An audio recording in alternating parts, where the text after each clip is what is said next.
Assalamualaikum, dear students. I welcome you back on the platform of JK Board Foundation classes. आज मैं आपके साथ discuss करूंगा जो फोर्थ कमिंग पेपर है साइंस का, उसमें बायोलॉजी का जो गेस है उस पर हम बात करेंगे।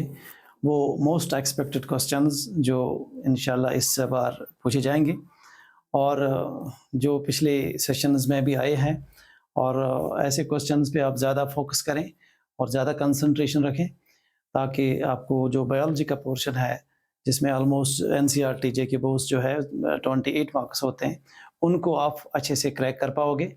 कुछ टिप्स मैं आपको बता देता हूँ बायोलॉजी के बारे में। सबसे पहले बायोलॉजी में डायग्राम्स का बड़ा इंपॉर्टेंस होता है। डायग्राम्स साथ साथ सीखा करें, पेंसिल उठा के अपनी जगह पे उनको ट्राई करें, और आगे जो मैंने क्वेश्चन रखे हैं उनको डिस्कस करेंगे। आपको ब्रीफली मैं करूँगा आपके साथ, और आपको आइडिया आ जाए कि हमें कैसे करना है और कैसे बायोलॉजी को क्रैक करना है। तो let's start the first slide. Biology में सबसे पहला यूनिट जो है लाइफ प्रोसेसेस है, जो आप जानते हो। इसमें सबसे पहला क्वेश्चन जो है जो अक्सर पूछा जाता है, define nutrition, autotrophic and heterotrophic nutrition. करना क्या, आपको सिर्फ सिंपल डेफिनेशन लिखनी है न्यूट्रिशन की, इधर इधर जाने की बिल्कुल ज़रूरत नहीं है। डेफिनेशन जो है न्यूट्रिशन की लिखनी है, और ऑटोट्रॉपिक न्यूट्रिशन और हेटेरोट्रॉपिक न्यूट्रिशन जो है उसको तीन चार डिफरेंसेस बनानी है। एक तरफ से ऑटोट्रॉपिक न्यूट्रिशन लेना है और दूसरी तरफ से हेटेरोट्रॉपिक न्यूट्रिशन लेना है, जो मैंने आपको अपने लेक्चर में भी दिया था। उसको सिर्फ 2 या 3 डिफरेंसेस बनाने हैं। वो अगर फिर आपको डिस्कस भी करना पड़ेगा, वो आप उसको अच्छे से कर सकते हो। तो इसके बाद जो दूसरा क्वेश्चन है, ये क्वेश्चन जो है stomata with diagram, this is the most expected question this year. ये अब पूछा जा सकता है। इस स्टोमेटा में क्या करना है, आपने फोटोसिंथेसिस पढ़ा होगा, वहीं पे लीफ में थोड़ा सा जो स्ट्रक्चर है, जो लीफ पे पोर्स होते हैं जिनका तादाद लोअर सरफेस पे ज़्यादा होता है, उसी को स्टोमेटा कहते हैं। तो आपको यहाँ पे करना क्या है, स्टोमेटा की सबसे पहले डायग्राम बनानी है। उसमें आपने देखा होगा ऐसे 2 गार्ड सेल्स होती है, बीन शेप्ड होती है। ये डायग्राम बनानी है और इनको लिखना है नीचे, दीज आर गार्ड सेल्स। और गार्ड सेल्स जो है उनके इर्द गिर्द छोटी छोटी सेल्स ऐसे होती है जिनको हम सपोर्टिंग सेल्स भी कहते हैं, और इनको हम सब्सिडरी सेल्स भी कहते हैं। इस तरह से इसको लेबल करोगे, और इनको सब्सिडरी सेल्स भी कहते हैं। और सब्सिडरी सेल्स के बीच में जो ये पोर रहता है, जिसको हम स्टोमा कहते हैं, दिस इज कॉल्ड स्टोमा। इस पूरे स्ट्रक्चर को हम स्टोमेटा कहते हैं। कम से कम इतना तो आपको पता होना चाहिए, और जब ये पूछा जाएगा ये क्वेश्चन बोर्ड में, तो इसको बना लो, इसको थोड़ा सा लेबल करो, और 2-3, ये ज़्यादा से ज़्यादा 2 या 3 मार्क्स का क्वेश्चन आ सकता है, जिसको आप इजीली कर सकते हो। तो नेक्स्ट जो है, इस तरह से आप इस क्वेश्चन को कंप्लीट कर सकते हो ना। इसके बाद नेक्स्ट क्वेश्चन जो इसमें है, that is aerobic respiration. Aerobic and anaerobic respiration है ये क्वेश्चन है। इस तरह से एरोबिक एंड एनारोबिक रेस्पिरेशन है ये। This is the traditional question. अक्सर ये पूछा जाता था, अक्सर ये बोर्ड में आता है, और इसको अक्सर पूछा जाता था कि डिफरेंस करो aerobic respiration and anaerobic respiration को। इसको हम यहाँ पे इस तरह से ले सकते हैं। आप जानते हो जो हमारी सीरीज होती है बोर्ड में, X, Y एंड Z होती है, 3 सीरीज हमारे पास होती है। तो कहीं ना कहीं पे इस क्वेश्चन को पूछा जा सकता है। इसमें भी आप क्या करेंगे, एक डिफरेंस बनाओगे, एरोबिक रेस्पिरेशन एक तरफ से, दूसरी तरफ से एनारोबिक रेस्पिरेशन। सिर्फ 5 पॉइंट्स पे आप फोकस करोगे। जैसे आपने पढ़ा होगा, in presence of oxygen, in absence of oxygen, बाकी सारा कुछ माइटोकॉन्ड्रिया में होता है, साइटोप्लाज्म में होता है, वो सारा 5 पॉइंट्स बनाओगे अपनी जगह पे डिफरेंस करके। उस तरह से आप इस क्वेश्चन को जो है इसको क्रैक कर सकते हो। जो नेक्स्ट क्वेश्चन इसमें है, दैट इज दिस क्वेश्चन। ये आप मेरी तरफ से लिख लीजिए। ये पिछली बार हार्ड जोन में आया था, इस बार ये सॉफ्ट जोन में डेफिनेटली ये क्वेश्चन होगा। आपकी टेक्स्ट पे दिया है, इसका डायग्राम भी दिया है।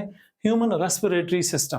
ह्यूमन रेस्पिरेटरी सिस्टम को हम, या आप लोग कैसे कर सकते हो, अगर आपको सीखना होगा तो इसमें क्या करेंगे हम, जैसे ह्यूमन रेस्पिरेटरी सिस्टम, एक तो इस पे डायग्राम। ये जो क्वेश्चन है ये आपको 5 मार्क्स का पूछा जा सकता है। क्वेश्चन नंबर 36 आपके बोर्ड में जो है वो 5 मार्क्स का, तो 34 फिजिक्स में होता है, उसका और भी होता है 5 मार्क्स का होता है। वो 35 वो केमिस्ट्री का होता है, उसमें भी 5 मार्क्स होते हैं, उसमें भी और चॉइस होती है, इंटरनल चॉइस। इसी तरह से यहाँ पे जो है ह्यूमन रेस्पिरेटरी सिस्टम जो है ये क्वेश्चन नंबर 36 हो सकता है और इसमें 5 मार्क्स आपको मिल रहे हैं। तो इसमें डायग्राम सबसे पहले ध्यान रखेंगे आप, पेंसिल उठा के एक डायग्राम बना लेना, घर में प्रैक्टिस करनी है। फिर इसको कैसे करना है, it consist of nose, nasal chamber, pharynx, larynx, trachea, bronchi, primary bronchi, secondary bronchi, bronchioles, terminal bronchioles, then last में लंग्स डिस्कस करोगे। इसको शॉर्ट में एक नोट बना लो अपने पास, जिसमें हमें 5 मार्क्स फेच हो सकते हैं बोर्ड में। This is very important question, this is the most expected question from this chapter, जो इस बार आने का बहुत ही ज्यादा चांसेस है। तो नेक्स्ट जो है,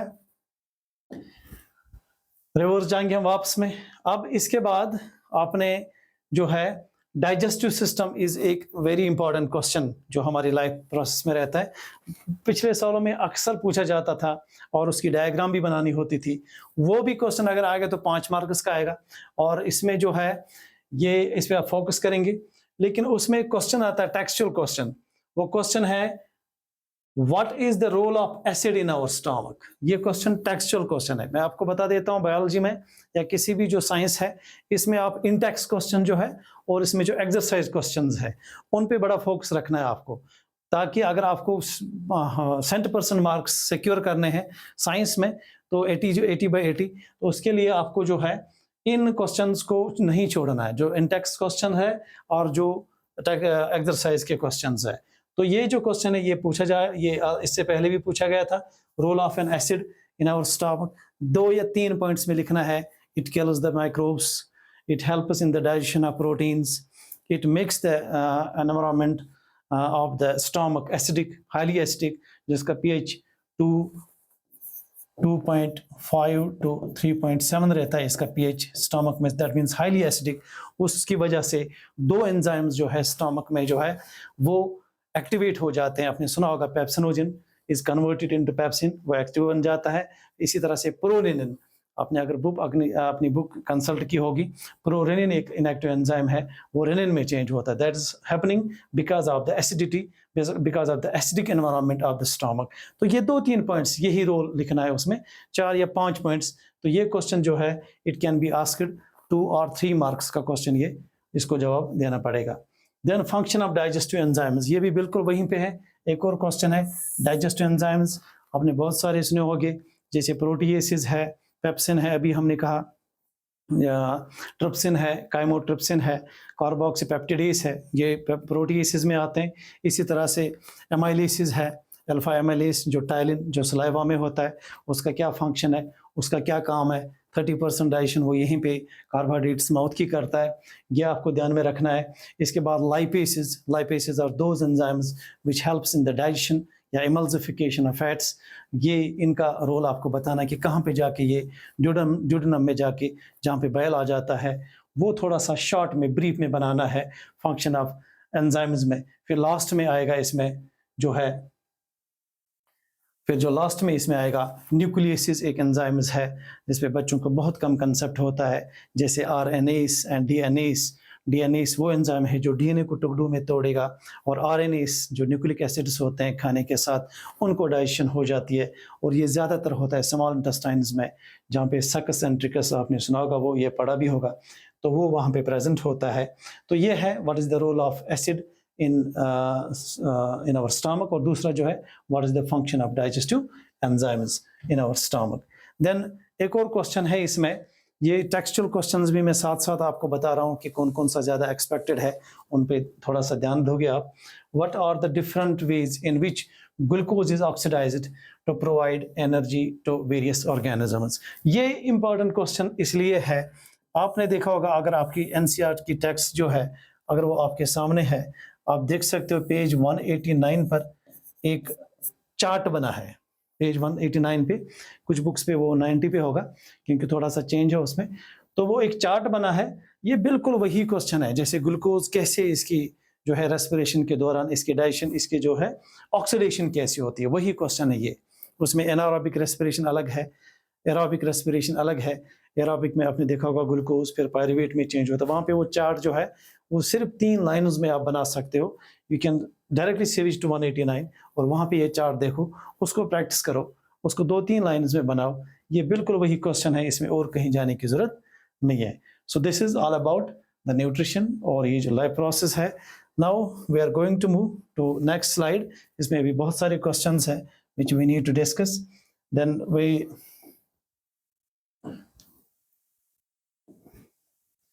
yes, तो next slide में how the lungs are designed in human beings to maximize the area for the oxygen. ये भी टेक्सचुअल क्वेश्चन है, इसको आप खुद ही देखोगे. लंग्स जो मैंने अभी कहा रेस्पिरेटरी सिस्टम, उसमें ये डिस्कस करोगे. नाउ नेक्स्ट क्वेश्चन जो है ट्रांसपोर्ट सिस्टम.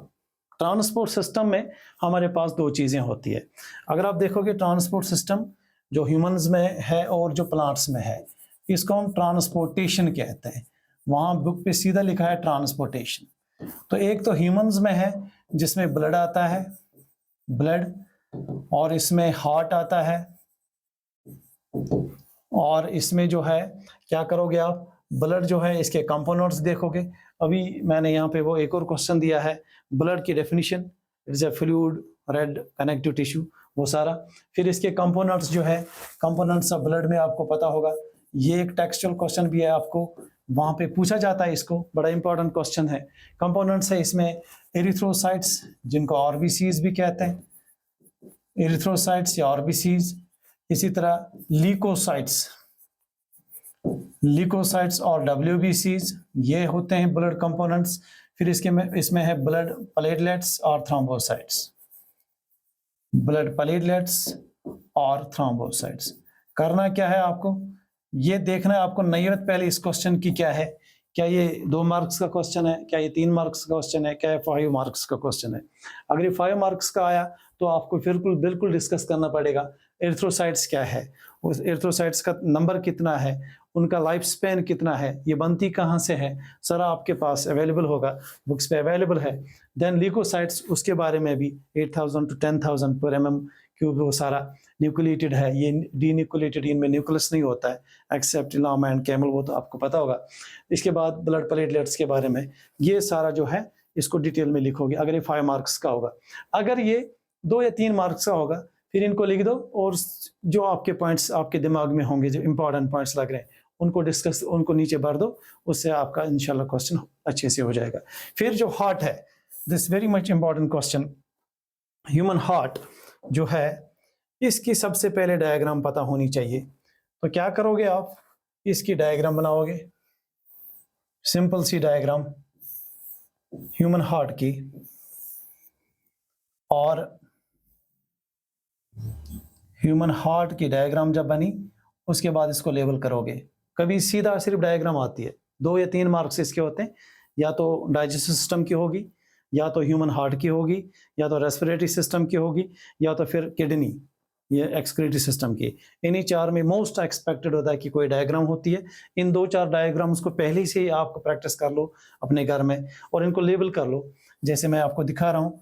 लेबलिंग के बगैर इसको आप मार्क्स उतने ज़्यादा तो नहीं ले सकते हो.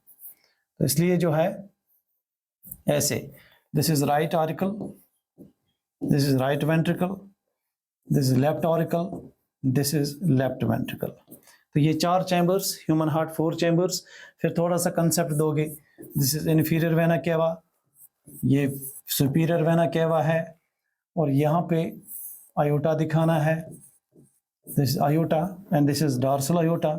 फिर थोड़ा सा कंसेप्ट देना है, यहाँ पर ये जो 2 आर्टरीज उठती है, इसी तरह से अपनी जगह पे बना लो, आर्टरी क्या है और वीन क्या है, एक डिफरेंस बना दो.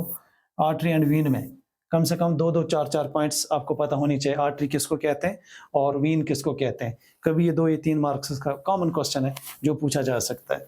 इसी तरह से यहाँ पे आप ध्यान रखेंगे, ये जो ह्यूमन हार्ट है इसकी डायग्राम अगर सीधा आ गया स्ट्रक्चर, फिर मैंने पहले कहा आप खुद ही देखोगे कि नवेद किस नवेद का क्वेश्चन है, क्या ये 5 मार्क्स का क्वेश्चन है, क्या सिर्फ डायग्राम है, या फिर 2 मार्क्स का क्वेश्चन है. फिर उसी लिहाज से आप इसको कट करोगे. तो इसी तरह आर्ट और वीन को भी देखोगे.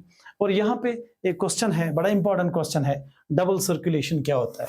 डबल सर्कुलेशन आपके टेक्स्ट में है, डबल सर्कुलेशन होता क्या है. और ब्लड प्रेशर थोड़ा लिंप पे भी मैंने ये वो आपके गेस में दिया है. तो डबल सर्कुलेशन क्या होता है वो आपको मैं यहाँ पे थोड़ा सा समझा देता हूँ. डबल सर्कुलेशन जब यहाँ से इम्प्योर ब्लड, यानी जब HbCO2 यानी डीऑक्सीनेटेड ब्लड जब आता है नीचे वाले पार्ट से और ऊपर वाले पार्ट से, वो सारा कलेक्ट होता है राइट आरिकल में। राइट आरिकल जो है, फिर जब आरिकल्स कंट्रैक्ट करते हैं या अपने इस ब्लड को पंप करते हैं किस में, वेंट्रिकल्स में, इस राइट आरिकल का राइट वेंट्रिकल में आएगा, लेफ्ट आरिकल का लेफ्ट वेंट्रिकल में ब्लड आएगा। इसके बाद ये ब्लड कहाँ जाता है, यहाँ पे दो वेल्व्स है, this is called tricuspid value, पढ़ा होगा आपने, tricuspid value, and this is called bicuspid value. Brief में मैं बोलता हूं, यहाँ पे उतना इस वक्त हमें करना भी नहीं है। बाइकास्पिड वैल्यू का दूसरा नाम है मिट्रॉल वैल्यू। कभी कभी नीट या ऑब्जेक्टिव में ये क्वेश्चन आता है, ये ध्यान रखना। बाइकास्पिड वैल्यू का दूसरा नाम है मिट्रॉल वैल्यू। तो बहरहाल यहाँ राइट आर्टिकल से जो ब्लड आता है वो जाता है राइट वेंट्रिकल में, लेफ्ट आर्टिकल से जो ब्लड जाता है वो जाता है लेफ्ट वेंट्रिकल में। फिर जब ये बंद हो जाते हैं, ये बाइकास्पिड एंड ट्राइकास्पिड वैल्यू, जब यहाँ से कंट्रैक्शन होता है ये दोनों बंद हो जाते हैं, फिर जो ब्लड है वो जाता है इन आर्टरीज में। This is pulmonary artery, pulmonary artery, pulmonary artery है। पल्मोनरी आर्टरी इसलिए बोलते हैं इसको क्योंकि ये ब्लड लंग्स की तरफ ले जाती है, दो लंग्स की तरफ, और इसमें जो ब्लड है वो इम्प्योर होता है, तभी बोलते हैं आर्टरी में जो है, जनरली आर्टरी में ऑक्सीनेटेड ब्लड होता है लेकिन इसमें डीऑक्सीनेटेड ब्लड होता है। इसी तरह से ये जो ये वाला है, this one, this is called systematic iota या सिस्टमैटिक आर्च भी इसको कहते हैं, दैट्स कॉल्ड पल्मोनरी आर्च या पल्मोनरी आर्टरी। यहाँ पे तो इसको आर्टरी आर्च कहते हैं और इसको सिस्टमिक आर्च कहते हैं। तो देखिए डबल सर्कुलेशन कैसे होता है, इस वाले पोर्शन में डीऑक्सीनेटेड ब्लड होता है, इस वाले ब्लड में ऑक्सीनेटेड ब्लड होता है।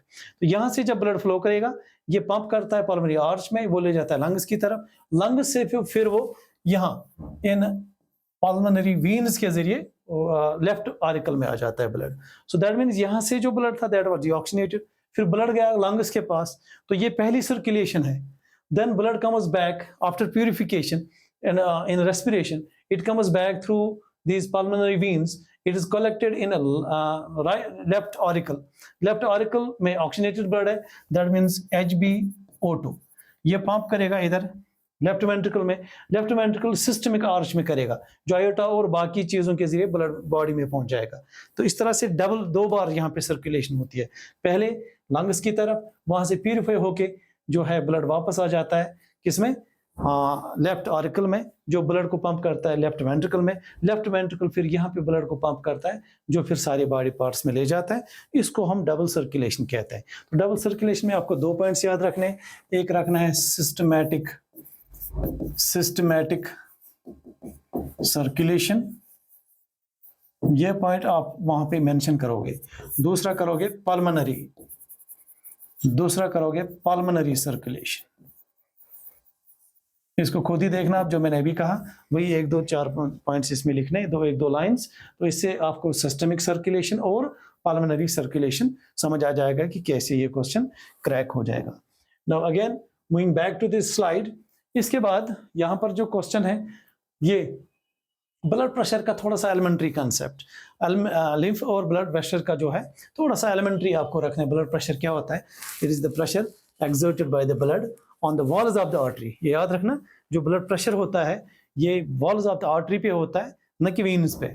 और नॉर्मल ब्लड प्रेशर जो ह्यूमन बींग्स में है दैट इज, आपने पढ़ा होगा 120/80 mmHg। ये जो 120 है दिस इज सिस्टोलिक, एसबीपी इसको कहते हैं, this is called SBP, systolic blood pressure, and this is called DBP, diastolic blood pressure। तो इसका थोड़ा सा कंसेप्ट रखें आप, नॉर्मल कितना है। अगर ये ब्लड प्रेशर 140/90 हो जाए, अगर दोनों SBP भी चेंज होगा DBP भी चेंज होगा, तो इसको हाइपरटेंशन, उसी को तो हाइपरटेंशन हाई ब्लड प्रेशर कहते हैं। तो बहरहाल आगे वाले क्लासेस में आप इसको अच्छे से डिस्कस में डिटेल में पढ़ोगे तो इंशाल्लाह। तो इस बार जो है ब्लड प्रेशर और लिम्फ एक कंसेप्ट है, आपकी टेक्स्ट पे है ये मेंशन। आपको इस पर याद रखना है कि ये जो आजकल का जो पैटर्न है, जो आपका क्वेश्चन पेपर आता है, it comes in between the lines. ये सिर्फ वो क्वेश्चन पीछे दिए हैं या आगे दिए हैं टेक्स्ट में उतने ही तो नहीं आते, ये कहीं से भी क्वेश्चन आपको आ सकता है जिसमें आपको 1-1 मार्क्स 2-2 मार्क्स पे बड़ा माइन्यूटली देखना पड़ेगा। तभी मैं जाके थोड़ा सा बोल रहा हूँ कि थोड़ा सा डिटेल में जाओ। लिम्फ जो है इट इज कलरलेस, ये बिल्कुल साइड में ब्लड को चलता है, एक्स्ट्रा सेल्यूलर फ्लूइड है, middle man between the blood and tissues है। ये 2-4 पॉइंट्स इसमें ध्यान रखेंगे। लिम्फ में जो है वो थोड़ा सा ध्यान में अपने अपनी जगह पे बनाओगे। This is also very important in this years question paper. Now what are the components of the transport system in highly organised, ये मैंने अभी कहा, हाँ नहीं, ये क्वेश्चन है what are the components of the transport system in highly organised plants. शाबाश। तो नेक्स्ट मैंने आपको कहा था अभी, यस, ध्यान रखिए, ट्रांसपोर्ट सिस्टम इन प्लांट्स जो है, ट्रांसपोर्ट सिस्टम इन प्लांट्स, वो तो ह्यूमंस था, एनिमल्स था, यहां पे प्लांट्स है। अब जो प्लांट्स है इनमें क्या, इनमें आपको पता होगा इसमें ज्यादातर 2 टिश्यूज है, प्लांट टिश्यूज, जिनको वास्कुलर बंडल्स कहते हैं, वास्कुलर बंडल्स। तो वास्कुलर बंडल्स हमारे पास क्या क्या, एक है जाइलम और इसका एक को नाम है वुड और एक है फ्लोएम, इसका एक को नाम है बास्ट। कम से कम एज ए साइंस स्टूडेंट आपको पता होना चाहिए जाइलम क्या है, फ्लोएम क्या है, ये 9th में भी है आपके, तो थोड़ा सा इसको नज़र मारोगे। इसमें 4 किस्म की सेल्स, इसमें भी 4 किस्म की सेल्स, उतना डिटेल में नहीं जाएंगे। जाइलम का सबसे इंपॉर्टेंट काम यही है, it helps in the transportation of water and minerals. ज़्यादातर ट्रांसपोर्ट ऑफ वाटर है इसका, जो xylem from roots to other parts of the body और other branches of the body, plant body में ट्रांसपोर्ट करता है। इसी तरह जो फ्लोएम है इसका सबसे ज़्यादा इंपॉर्टेंट है कि ये मूव करता है ऑर्गेनिक, डिजॉल्व्ड ऑर्गेनिक फूड, जिसको हम फूड कहते हैं। लेकिन एक मसला है यहाँ पे, मैं आपको थोड़ा बता देता हूँ, ये थोड़ा सा आपके दिमाग में रहेगा, वो ये है जाइलम जो ये यूनिडायरेक्शनल फ्लो करता है, that means from roots to the leaves या ब्रांचेस। लेकिन जो फ्लोएम है it shows bidirectional movement. ये कभी कहीं पे आपके शायद ऑब्जेक्टिव में भी है, एमसीक्यू में भी है अवेलेबल। तो ये जो फ्लोएम है इट शोज बाई डायरेक्शन, ये ब्रांचेस से भी रूट्स की तरफ मूव करा सकता है और रूट से भी खाने को जो है प्लांट बॉडी में मूव करा सकता है। तो वही है क्वेश्चन। और ये क्वेश्चन जो है ट्रांसपोर्टेशन सिस्टम इन प्लांट्स, ये बहुत कम पूछा गया है, मेरे अंदाज से इसको इस बार पूछना चाहिए। तो ये क्वेश्चन आ सकता है आपके इस बायोलॉजी में, इस पे बड़ा शक की नज़र से देखिएगा कि ये क्वेश्चन जो है, इसको अच्छे से एक नोट बना लीजिए अपनी जगह पे, जिससे आप ट्रांसपोर्टेशन इन प्लांट्स जो है, इसी तरह एक्सक्रीशन इन प्लांट्स, एक्सक्रीशन कैसे होता है, जैसे वो स्टोमेटा कार्बन डाइऑक्साइड निकालता है, जैसे है लेंटिसल्स होते हैं जो स्टेम पे होते हैं, इसी तरह से और भी बहुत सारी जगहों पे ये जो स्टोमेटा होते हैं ग्रीन पार्ट्स में ज़्यादा होते हैं, जो ड्राई पार्ट्स होते हैं वहाँ पे लेंटिसल्स होते हैं। वो 2-3 कंसेप्ट आप ध्यान में रखोगे कि एक्सक्रीशन कैसे होता है प्लांट्स में। ये कुछ ऐसे क्वेश्चन है जो बच्चे को कम से कम पता होनी चाहिए। तो ये था question transport system in highly organised plants. इसके बाद how are water and minerals transport, already मैंने कहा जाइलम का काम है। Then how is food transport in plants, ये भी फ्लोएम का काम है। थोड़ा सा फ्लोएम का कंसेप्ट दोगे, कैसे बाई डायरेक्शनल फ्लो हो रहा है। बस ये क्वेश्चंस अगर पूछे जाएंगे 2 या 3 मार्क्स, ज़्यादा से ज़्यादा 2 मार्क्स के questions. Now another very important topic जो लाइफ प्रोसेस में लास्ट में रहता है, दैट इज एक्सक्रीशन। एक्सक्रीशन की डेफिनेशन ले लो, removal of nitrogenous waste products from the body या एलिमिनेशन। डेफिनेशन लिख लो अपनी जगह पे। उसमें ज़्यादा से ज़्यादा इंपॉर्टेंट क्वेश्चन जब पूछते भी है 2-3 क्वेश्चंस, या तो किडनी का स्ट्रक्चर डायग्राम के साथ उसको लेबल करना, फिर उसके बाद जो है अक्सर क्वेश्चन आता है जो यहाँ पे भी मैंने मेंशन किया है आपके बोर्ड के एग्जाम में, यहाँ पे मैंने लिखा है human excretory system with label diagram. जब ऐसा क्वेश्चन आएगा ह्यूमन एक्सक्रीटरी सिस्टम, इसमें दोनों किडनीज बनानी है, जो अक्सर बनी होती है आपके टेक्स्ट पे या अक्सर बुक्स पे बनी होती है, दोनों किडनीज बनाना, उसको यूरेटर्स भी दिखाओ, उसको नीचे से यूरिनरी ब्लैडर भी दिखाओ, वो हो गया एक्सक्रीटरी सिस्टम। उसको थोड़ा सा डिस्कस करो और देखो 9वें क्वेश्चन की कितने नंबर्स का है, ये 2 मार्क्स का है, 3 मार्क्स का है, 5 मार्क्स का है, उसी लिहाज से इसमें डाल दो, 2-3 पेजेस लिख दो। इसके बाद explain nephron with the help of label diagram. ये जो नेफ्रॉन है इसमें क्या करोगे आप, अक्सर बच्चे यहाँ पे मैंने अक्सर बोर्ड में देखा, ये क्या करते हैं, यहाँ पे बच्चे जो है अक्सर गलती करते हैं, वो नेफ्रॉन लिखना होता है उनको, वो लिख देते हैं न्यूरॉन। ये ध्यान रखना है, इस तरह से जो नेफ्रॉन है which is the structural and functional unit of kidney, one kidney contains 1.2 million nephrons, ये तो पता होना चाहिए। नेफ्रॉन को डायग्राम बनानी है, आपकी टेक्स्ट में भी दी है। और नेफ्रॉन में यहाँ से मालफिजन बॉडी जिसमें ग्लोमेरुलस मालफिजन बॉडी और रेनल ट्यूब्यूल्स। मालफिजन बॉडी में ये ग्लोमेरुलस और बोमेन्स कैप्सूल, ये दो, इनको मालफिजन बॉडी कहते हैं, आपको पता भी होगा ये सब। तो इसके बाद ये जो रेनल ट्यूब्यूल्स है जिसमें पीसीटी है, जिसमें लूप ऑफ हैनल है या हैनल्स लूप, जिसमें डीसीटी है, डीसीटी तो यहाँ पे आएगा,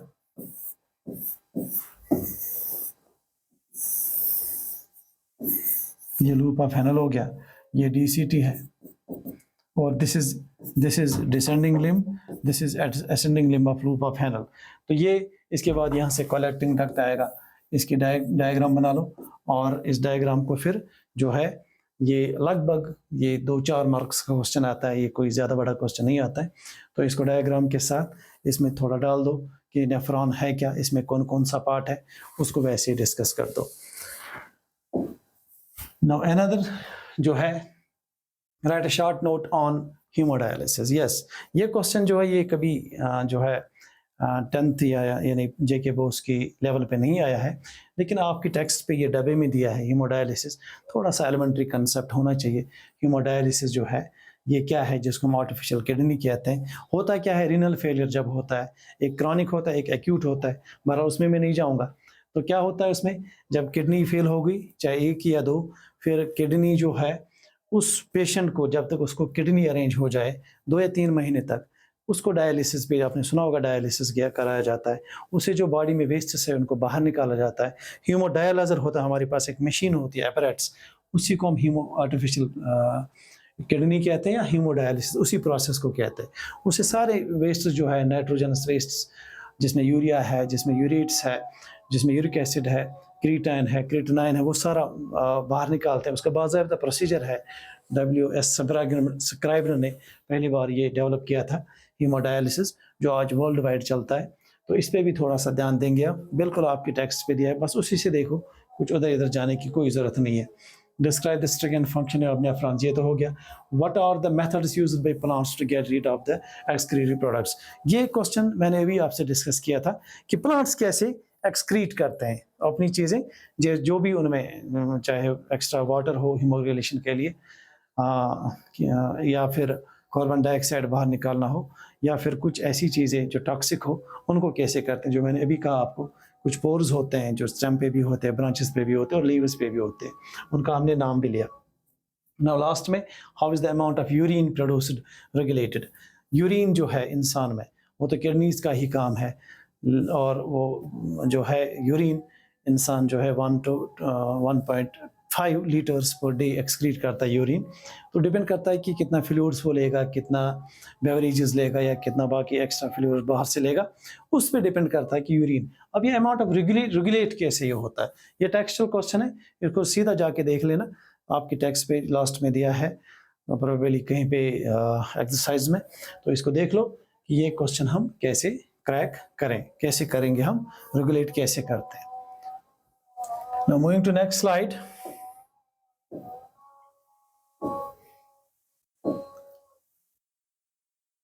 यहाँ पे कुछ MCQs भी हमने आपके इस पे दिए हैं, आपके इंटरेस्ट के लिए कुछ MCQs है। जो MCQs के बारे में आपको बता देता हूँ मैं, जो भी आपके टेक्स्ट के पीछे MCQs हैं उनको सीरियसली कर लो। पहले एक्सरसाइज में लास्ट में दिए हैं MCQs, हालांकि इस बार जो MCQs आते हैं, पहले के 20 क्वेश्चंस जो होते हैं साइंस में वो सारे MCQs ही होते हैं, जिसमें फिजिक्स का पोर्शन अलग, केमिस्ट्री का अलग और बायोलॉजी का पोर्शन अलग है। लेकिन ये देखा गया है कि जो टेक्सचुअल क्वेश्चंस है लास्ट में एक्सरसाइज में जो क्वेश्चंस है, उनके पीछे या उनके आगे जो MCQs है उनको सीरियसली ले लो। उनमें से हमने कुछ यहाँ पे इम्पोर्टेंट दिए हैं जो इससे पहले भी पूछे गए हैं, लेकिन थोड़ा सा डिटेल में जाना ताकि बाकी MCQs भी आपसे अच्छे से हो जाए। तो सबसे पहले यहाँ पे है the kidneys in human beings are a part of the system.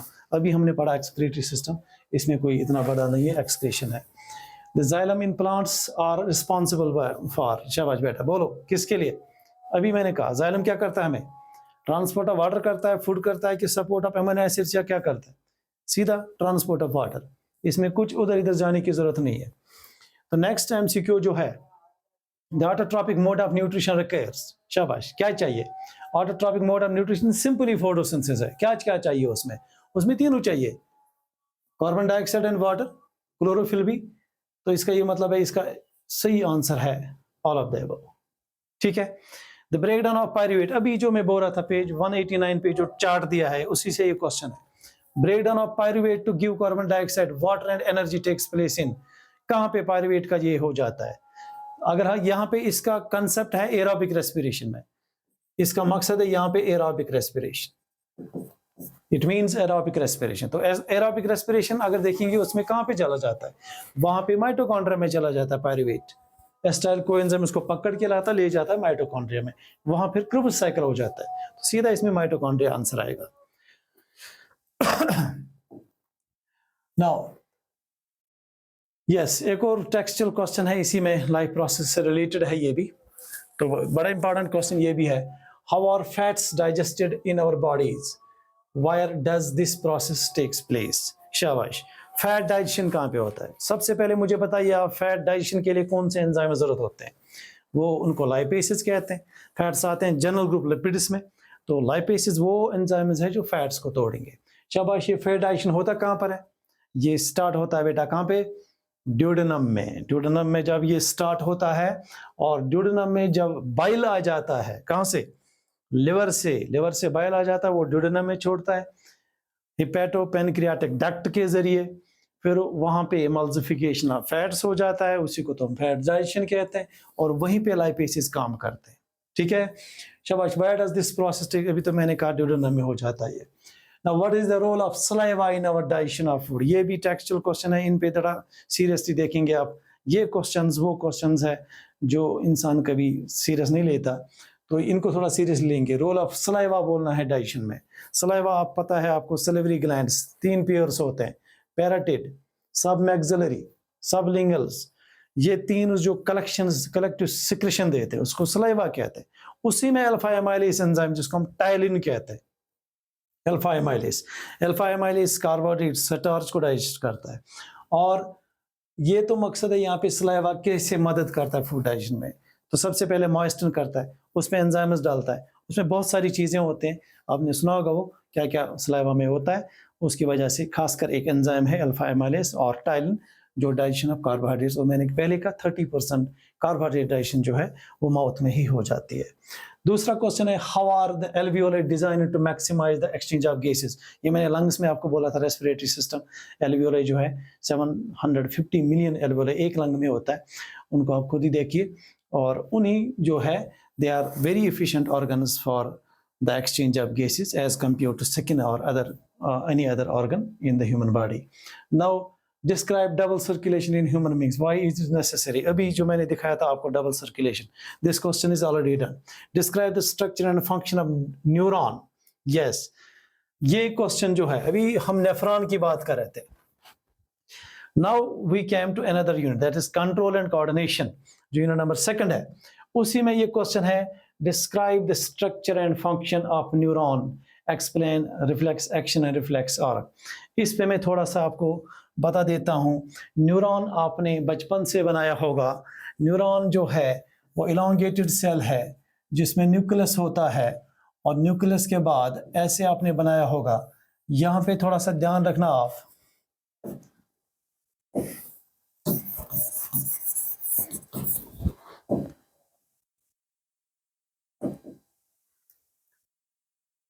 शाबाश। तो ध्यान रखना आप, यहाँ पे जो है ऐसे बनाना। 3 पार्ट्स का जिक्र करना है न्यूरॉन में। किस किस पार्ट का जिक्र करना है? शाबाश। ऐसे आपने न्यूरॉन बनाया होगा। सबसे पहले डायग्राम, उसके बाद ये न्यूक्लियस है, this is neuroplasm, this are dendrites, this is cyton. ये 3 पार्ट्स आपको ध्यान रखने हैं। सबसे पहले क्या? साइटोन या सेल बॉडी, ये 3 पार्ट्स आपको पता होनी चाहिए। न्यूरोप्लाज्म यानी cytoplasm of this is the prominent nucleus, prominent nucleus of neuron. Then what is this called? शाबाश, this is called axon. ये दूसरा पार्ट है किसका? ये दूसरा पार्ट है जो हम न्यूरॉन की बात करते हैं। तभी मैंने कहा बच्चों अक्सर गलती कर जाते हैं, लिखना होता है न्यूरॉन, लिख देते हैं नेफ्रॉन, 0 मार्क्स, वहीं पे कट, वहीं पे 0। तो इस तरह से जो न्यूरॉन अलग मसला है, वो ब्रेन में होता है, वो नर्वस सिस्टम का स्ट्रक्चरल एंड फंक्शनल यूनिट है, और नेफ्रॉन जो वो किडनीज में होता है, that is the structural and functional unit of the kidney, जो मैंने अभी तादाद कहा आपको। इसके बाद तीसरा पार्ट है इसमें डेंड्राइट्स। ये 3 पार्ट्स जो है इनका जिक्र करना मत भूलिएगा। ये क्वेश्चन 4 मार्क्स फेच करता है बोर्ड में, डेफिनेटली पूछा जाता है, तो इसमें थोड़ा सा आप ध्यान से देखेंगे, फोकस करेंगे इस पे। और ये जो लास्ट में यहाँ पे ये चीज़ें भी देखोगे, यहाँ पे एक और क्वेश्चन अभी बनेगा, तो मैं इंशाल्लाह इस पे वापस आ जाऊँगा फिर जब मुझे ज़रूरत पड़ेगी। तो ये है describe the structure of function of neuron, explain reflex action and reflex arc. इस पे थोड़ा सा मैं आपको बता देता हूँ। रिफ्लेक्स एक्शन और रिफ्लेक्स आर्क क्या है? रिफ्लेक्स एक्शन होता है, reflex action it is a spontaneous involuntary action जो होता है without the participation of brain. ये ध्यान रखना, कंसेप्ट पे यहाँ पे नजर होती है। यहाँ पे जब रिफ्लेक्स एक्शन होता है इंसान में, उसमें ब्रेन इन्वॉल्व नहीं होता है, वो वापस सीधा स्पाइनल कॉर्ड से वापस आ जाता है, और जिस पाथ से वो चलेगा, जहां जहां से वो चलेगा, या जहां जहां से वो मूव करेगा, जहां जहां से वो मैसेज आएगी, उसी को रिफ्लेक्स आर्क कहते हैं। तो इसी के साथ एक और क्वेश्चन है रिफ्लेक्स आर्क। रिफ्लेक्स आर्क, अब इसको मैं डिटेल में नहीं जा सकता हूं। यहाँ पे आपने देखा होगा स्टिमुलस, फिर रिसेप्टर, रिसेप्टर से सेंसरी न्यूरॉन, सेंसरी न्यूरॉन से स्पाइनल कार्ड, स्पाइनल कार्ड से वापस आ जाता है मोटर न्यूरॉन, मोटर न्यूरॉन के बाद मसल सेल, उसको इफेक्टर ऑर्गन कहते हैं, यानी रेस्पॉन्स हो जाता है, उसी को रिफ्लेक्स ऑर्गन कहते हैं, रिफ्लेक्स आर्क कहते हैं। तो रिफ्लेक्स एक्शन और रिफ्लेक्स आर्क, ये क्वेश्चन जो है बड़ा इंपॉर्टेंट है इस पॉइंट ऑफ व्यू से। तो एक और क्वेश्चन इसमें था, describe the structure and function of, हाँ, this is another very important question, the vital question in this control and coordination। Human brain का डायग्राम बना लोगे, उस पे सीधा आपने देखना है ह्यूमन ब्रेन जो है। ये क्वेश्चन ज्यादा नहीं आया और मेरे हिसाब से इस बार ही होना चाहिए आपके इसमें, आपके जो है एग्जाम में। ह्यूमन ब्रेन का डायग्राम बनाना है, उसमें 3 आपको पार्ट्स पता होंगे। ह्यूमन ब्रेन जो है उसमें fore brain, mid brain and hind brain होता है। More this is forebrain is also called a prosencephalon, midbrain is also called a mesencephalon, and hindbrain is also called a rhombencephalon। अगर कोई ज़्यादा है थोड़ा सा इतना भी टच करेगा, उससे कम से कम पता चलता है कि बच्चे की लेवल कहाँ पर है। तो ये चीज़ आप डिस्कस करोगे वहाँ पे, ह्यूमन ब्रेन की अच्छी खासी डायग्राम पेंसिल से बनाई होगी, और उसके बाद उसको डिस्कस करोगे। और यहाँ पे भी आप एक चीज़ देखोगे, ये क्वेश्चन जो ये किस नौयत का है, क्या ये 5 मार्क्स का 36 वाला क्वेश्चन है, क्या ये 4 मार्क्स का है, या फिर 2 या 3 मार्क्स का, या फिर डायग्राम में सीधा ब्रेन के डायग्राम बना दो, उसको लेबल कर दो। सेरेब्रम है, सेरेबेलम है, ओल्फैक्टरी लोब्स है, डाइनसेफेलॉन है, बहुत सारी चीज़ें हैं ब्रेन में, आपने वो देखी भी होगी, उतना डीप भी नहीं जाना है, लेकिन ब्रीफली उसको एक नोट बनाना है अपने पास एक डायग्राम के साथ। वो हो गया question, describe the structure and function of human brain with a diagram. इसके बाद what happens at a snaps between 2 neurons. अभी मैं बोल रहा था कि इस पे मुझे वापस आना पड़ेगा, वो ये क्वेश्चन जो है इस पे हम देखेंगे अभी जो मैंने बनाया। अब देखिए, सबसे पहले आपको पता होना चाहिए एक टेक्सचुअल क्वेश्चन है, this is also textual question. यहां से मान लो एक और न्यूरॉन है, यहां पर जो जंक्चर बन जाता है, शाबाश, क्या यहां पर जो जंक्चर बन जाता है, यहां पर दिस वन, यानी द जंक्चर या the meeting point between 2 neurons, उसी को सिनैप्स कहते हैं। शाबाश, क्या कहते हैं उसको? सिनैप्स। अब ये क्वेश्चन है कि what happens at the synapse, what happens at the synapse between 2 neurons. होता क्या है, आपने पढ़ा होगा ट्रांसमिशन ऑफ इंपल्स, जो मैसेज है जिसको हम न्यूरो इंपल्स कहते हैं, जो न्यूरो इंपल्स आ जाती है, ये कैसे ट्रांसमिट होता है फ्रॉम वन न्यूरॉन, यही इसमें लिखना है। होता क्या है, यहां पर जब मैसेज पहुंच जाती है, यहाँ पे आपने सुना होगा this is called synaptic knob, इसमें सिनेप्टिक वेजिकल्स होते हैं, उन वेजिकल्स में कुछ केमिकल्स होते हैं, उन केमिकल्स को बोलते हैं न्यूरोट्रांसमीटर्स।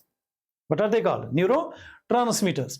न्यूरोट्रांसमीटर्स में से मोस्ट इंपॉर्टेंट न्यूरोट्रांसमीटर जो है that is called acetylcholine. acetylcholine. This is the most important neurotransmitter which is basically present in human beings. बहुत सारे नेफ्रिन है, एपिनेफ्रिन है, नॉरएपिनेफ्रिन है, डोपामिन है, गाबा है, बहुत सारे न्यूरोट्रांसमीटर्स है, लेकिन आपको कम से कम इस लेवल पे इतना पता होना चाहिए acetylcholine. It's a chemical compound which is neurotransmitter which helps in transmission of nerve impulse from one neuron to another neuron.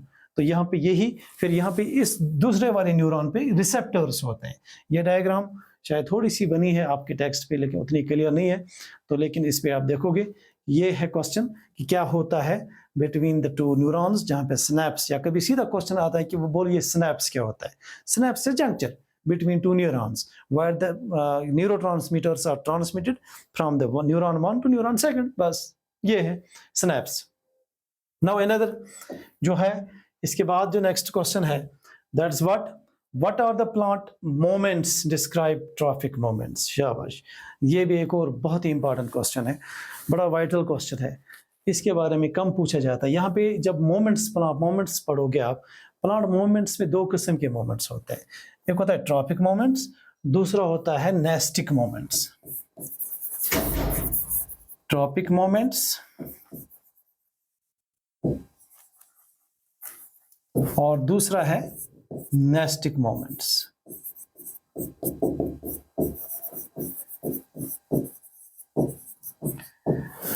Traffic moments जो है, इनको बोलते हैं हम डायरेक्शनल मोमेंट्स, और नेस्टिक मोमेंट्स को बोलते हैं नॉन डायरेक्शनल मोमेंट्स. मतलब ये, अगर लाइट कहीं से आ जाए, प्लांट पार्ट उसी की तरफ मूव करे, ये डायरेक्शनल मूवमेंट हो गया. अगर लाइट कहीं से आई, प्लांट पार्ट उसके अवे मूव करेगा, उसकी तरफ मूव नहीं करेगा, उसको नॉन डायरेक्शनल मूवमेंट कहते हैं, तो वो आएगा नेस्टिक मूवमेंट में. और जो ट्रॉपिक मूवमेंट है, आपने पढ़ा का फोटोट्रॉपिज्म या फोटोट्रॉपी, थिग्मोट्रॉपी, जियोट्रॉपी, बहुत सारे हैं जियोट्रॉपिक मोमेंट्स या फोटोट्रॉपिक मोमेंट्स या थिग्मोट्रॉपिक मोमेंट्स, वो आप खुद ही देखोगे, वो आपने पढ़े भी होंगे. और नेस्टिक मोमेंट्स पे इस बार थोड़ा सा ध्यान रखें, ये पूछा जा सकता है फोटोनेस्टिक मोमेंट्स क्या होते हैं और थिग्मोनेस्टिक मोमेंट्स क्या होते हैं. इसमें सिज्मोनेस्टिक भी होते हैं, उतना इंपॉर्टेंट नहीं है, लेकिन इतना तो कर सकते हो कि फोटोनेस्टिक मोमेंट्स एंड थिग्मोनेस्टिक मोमेंट्स. थिग्मोनेस्टिक मोमेंट्स में पोडिका, क्या है उसका नाम, मिमोसा पोडिका, एक एग्जाम्पल दिया है, टच मी नॉट, आपके टेक्स्ट पे, वो थोड़ा सा देखना ध्यान से कि वो क्या है, वो कैसे मोमेंट करता है. वो आता है नेस्टिक मोमेंट्स में, लेकिन वो आता है थिग्मोनेस्टी में. ठीक है. Now the next slide which we are going to discuss is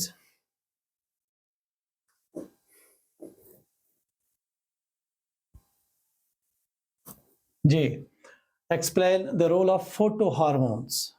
ये phytohormones है, plant hormones. This is basically phytohormones. Sorry, phytohormones नहीं, phytohormones is another name for plant hormones. Plant hormones क्या होते हैं शबाश? वो हार्मोन्स, वो केमिकल्स जो plant body में काम करते हैं. सुना होगा आप लोगों ने नाम, यहीं पे मैं लिख देता हूं, ऑक्सिन्स. शाबाश, ऑक्सिन्स. क्या करोगे आप, मैं आपको सिंपल तरीका बोलूंगा, ऑक्सिन्स का रोल पढ़ोगे, 2 या 3 पॉइंट्स याद रखोगे. ऑक्सिन्स का रोल क्या है, बस इतना ही पूछते हैं. ऑक्सिन्स, इनका रोल क्या है, elongation of stem, elongation of leaves या डोरमेंसी, वो सारा देखोगे. 3 या 4 पॉइंट्स बस डॉट पॉइंट्स में बताओगे. दूसरा जो इसमें जिबरेलिन्स, इनका भी रोल 2 या 3 पॉइंट्स. इसके बाद साइटोकाइनेंस,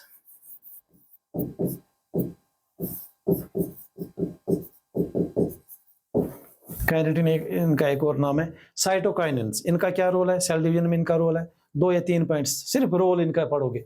इसके बाद एब्सिसिक एसिड,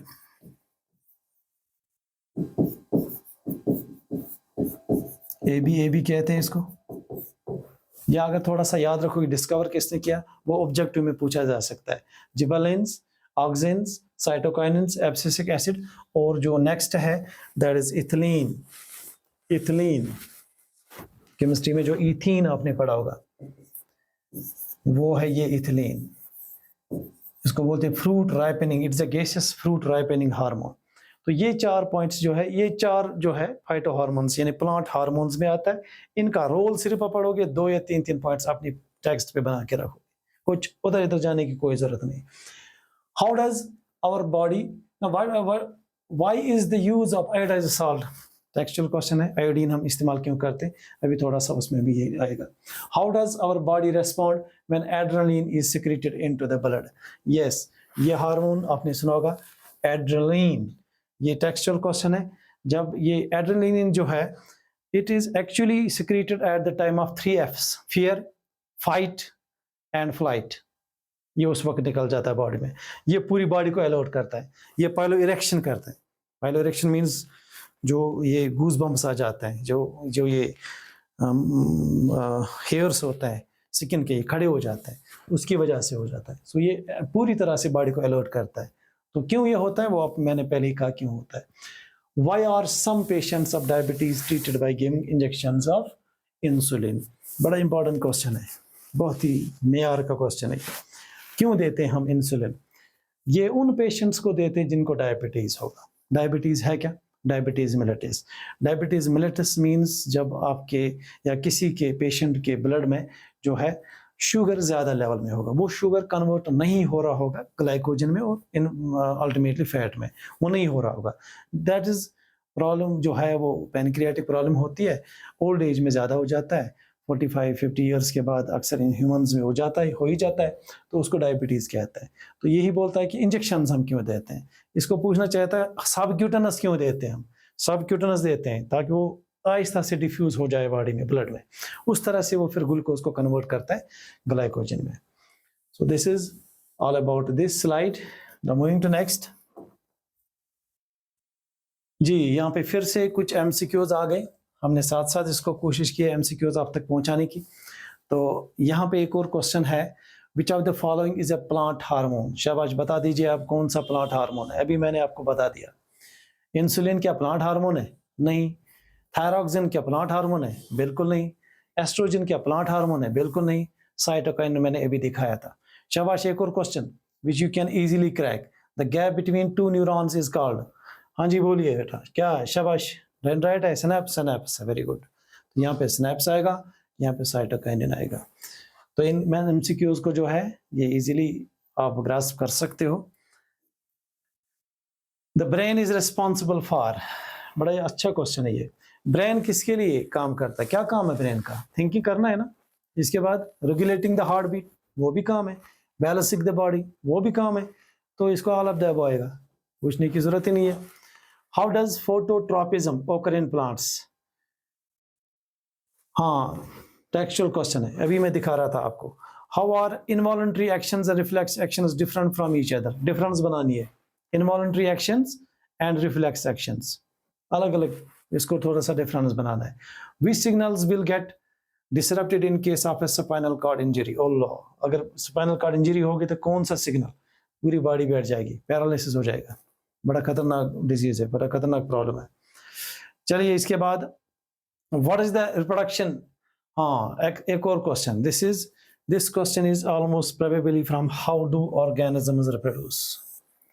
क्वेश्चन है व्हाट इज रिप्रोडक्शन, डेफिनेशन लिखनी है। रिप्रोडक्शन की अक्सर हम क्या करते हैं, बच्चे अक्सर करते हैं, उनको पता होता है सेक्सुअल रिप्रोडक्शन क्या है, सेक्सुअल, लेकिन डेफिनेशन नहीं होती है पता। It's a biological process in which the living organisms reproduce and give young ones. These young ones in turn, these offsprings in turn grow, mature and ultimately produce their own young ones. ये तो reproduction की definition है, बिल्कुल आपके text की definition है। Sexual production and asexual production, इसको difference कर दीजिए। सेक्सुअल में गैमीट्स बन जाते हैं, उसमें दो पेरेंट्स यानी biparental, male parent and female parent. There is the formation of sperm and egg sexual production में। तो इसी तरह जो एसेक्सुअल प्रोडक्शन है, यूनिपेरेंटल, सिर्फ एक ही पेरेंट, उसमें एग्स नहीं बनते, गैमेट्स नहीं बनते। बहुत सारे लिविंग ऑर्गेनिज्म जो है एसेक्सुअली रिप्रोड्यूस करते हैं। चलिए नेक्स्ट क्वेश्चन, फ्रेगमेंटेशन क्या है? Regeneration, vegetative propagation, tissue culture, spore formation. इसमें ज्यादातर आप शक की नजर से ज्यादा देखोगे वेजिटेटिव प्रोपगेशन को और टिश्यू कल्चर को। आ सकते हैं एग्जाम में, बड़े इंपॉर्टेंट क्वेश्चंस है। वेजिटेटिव प्रोपगेशन कैसे करते हैं? कटिंग, ग्राफ्टिंग जो आजकल भी हो रहा है हमारे एनवायरमेंट में। फिर लेयरिंग क्या है, ये सारा आप देखोगे वेजिटेटिव प्रोपगेशन में। फिर टिश्यू कल्चर जिसको माइक्रो प्रोपगेशन भी कहते हैं, इसमें एक सेल से हम किसी लेबोरेटरी में और 10 सेल्स, एक फॉरेस्ट तक आप एक प्लांट्स बना सकते हैं टिश्यू कल्चर में, द लेटेस्ट टेक्निक। इसके बाद स्पोर फॉर्मेशन, ये आप खुद ही देखोगे वहाँ पे। Structure of male and female productive system with diagram, ये बेटा ये क्वेश्चन जो है अक्सर ये इसमें से या तो मेल पूछेंगे या तो फीमेल पूछेंगे। करना क्या आपको, डायग्राम बनानी है मेल की और फीमेल की, अलग से 2 चार्ट्स पे बना लेना है। उसके बाद ये 2 या 3 मार्क्स का होता है, उसको क्रैक कैसे करोगे? इट कंसिस्ट ऑफ, जैसे मेल प्रोडक्टिव सिस्टम में क्या क्या होता है, टेस्टिस होता है, सक्रोटम होता है, उसके बाद दिस वाजा एफरेंशिया, फिर एपिडिडाइम्स, वाजा डिफरेंशिया, फिर उसके बाद जो है एक्सेसरी ग्लैंड्स, उन्हीं का थोड़ा सा कंसेप्ट दोगे। फिर लास्ट में जो है जिसमें एक्सेसरी ग्लैंड्स या सेकेंडरी ग्लैंड्स, जिसमें सेमिनल वेसिकल्स, प्रोस्टेट और प्रोस्टेट ग्लैंड और क्या बोलते हैं इसको, काउपर्स ग्लैंड, वो करोगे मेल प्रोडक्टिव सिस्टम में। इसी तरह फीमेल प्रोडक्टिव सिस्टम जब करना होगा, it consist of ovaries, a pair of ovaries. उसके बाद फैलोपियन ट्यूब्स, जिनको ओविडक्ट्स भी कहते हैं, वो सीधा लिखोगे 2-2 लाइंस में, ज़्यादा डीप नहीं जाना है, ब्रीफली जाना है। इसके बाद इसकी डायग्राम बनाओगे। फिर फैलोपियन ट्यूब के बाद जो है यूट्रस आएगा, हिस्ट्रा या मिट्रा, दूसरा नाम मोम्ब उसको बोलते हैं।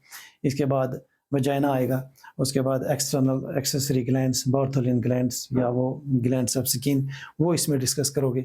बिल्कुल बहुत ही इजी क्वेश्चन है, अगर आप इसको डायग्राम लेके चलोगे और एक छोटा सा नोट इस पे बनाओगे, you can do this very easily this question. Now structure of flower with diagram, post fertilization changes, double fertilization तो primary endosperm nucleus, double fertilization वैसे इस लेवल का क्वेश्चन तो है नहीं, प्राइमरी एंडो पीएन ये भी इस लेवल का नहीं है, लेकिन थोड़ा सा आपकी टेक्स्ट पे है इसका थोड़ा सा कंसेप्ट। तो क्या करोगे, यहाँ पे जो फ्लावर है उसका डायग्राम बनाओगे, उसमें जो है कैरेक्स क्या है, करोला क्या है, एंड्रोशियम, गाइनोशियम, पेडिसल क्या है, वो सारा थोड़ा सा इसमें ध्यान से रखोगे। उसके बाद जो है पोस्ट फर्टिलाइजेशन चेंजेस में वो डायग्राम आपके टेक्स्ट पे दी है, वो कैसे सीड जर्मिनेट होता है, पोलन ट्यूब के जरिए कैसे नीचे आ जाता है, फिर कैसे फर्टिलाइजेशन करता है, वो थोड़ा सा कंसेप्ट आपको पता होना चाहिए, तभी उसी लिहाज से ये क्वेश्चन थोड़ा सा इंपॉर्टेंट है। लेकिन डायग्राम यहाँ पे भी बड़ी इंपॉर्टेंट है। इसके बाद रिप्रोडक्टिव हेल्थ, रिप्रोडक्टिव हेल्थ आपके जो सिलेबस में है, बर्थ कंट्रोल है। बर्थ कंट्रोल की डेफिनेशन, क्यों करते हैं birth control, why the need, क्योंकि पॉपुलेशन बड़ी बहुत ज़्यादा होती जा रही है। कौन कौन से फैक्टर्स है जिनसे पॉपुलेशन बढ़ती है, मेथड्स क्या है, कौन कौन सा मेथड है, इसमें 2-4 मेथड्स आपके पास है आपके इसमें। एक तो कुछ बैरियर मेथड्स है, एक वो IUCs है, एक वो केमिकल मेथड्स है, एक वेसेक्टॉमी एंड टिबेक्टॉमी है, और एक वो केमिकल पिल्स जो हम इमरजेंसी पिल्स लेते हैं उन पे नज़र मारोगे, बस उसी से आएगा क्वेश्चन। उतना मसला तो नहीं, मेथड्स में ही क्वेश्चन आता है ज़्यादातर, IUCDs अक्सर आ जाता है। एक और क्वेश्चन है इसी के साथ STDs, STDs mean sexually transmitted disease या वेनेरियल डिजीज़, या इनको रिप्रोडक्टिव ट्रैक्ट इन्फेक्शंस भी कहते हैं। इसमें 2 है, गनोरिया है, दिस इज गनोरिया, ये गनोरल नहीं है, गनोरिया है, और this is syphilis.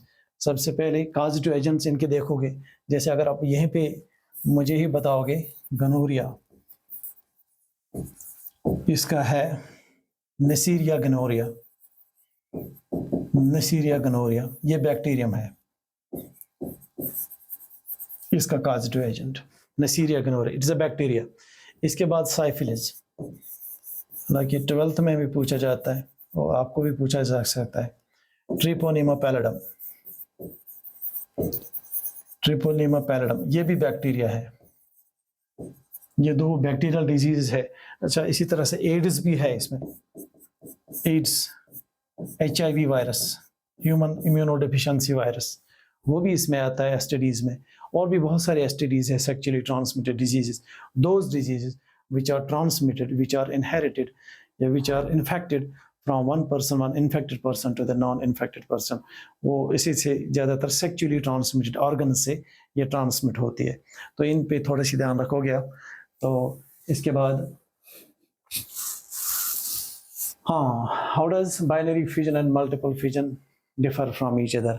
Binary fusion में आपको पता होगा एक सेल से, एक पेरेंट सेल से 2 सेल्स बन जाती है, जैसे एमाबा देखा होगा आपने, जैसे यूग्लिना देखा होगा आपने, उसमें एक सेल से 2 सेल्स बनती है, उसको बाइनरी फ्यूजन कहते हैं।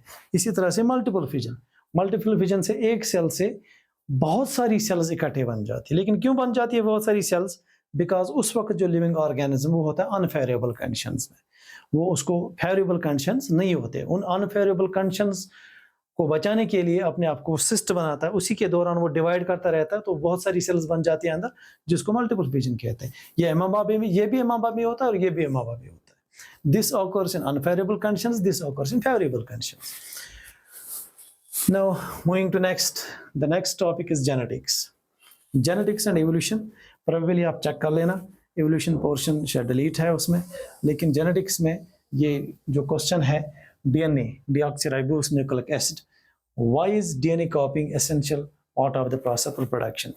जब भी reproduction होता है यानी सेक्सुअल प्रोडक्शन, उसमें क्या होता है, उसमें पहले DNA की डबलिंग हो जाती है, 2C से 4C बन जाती है।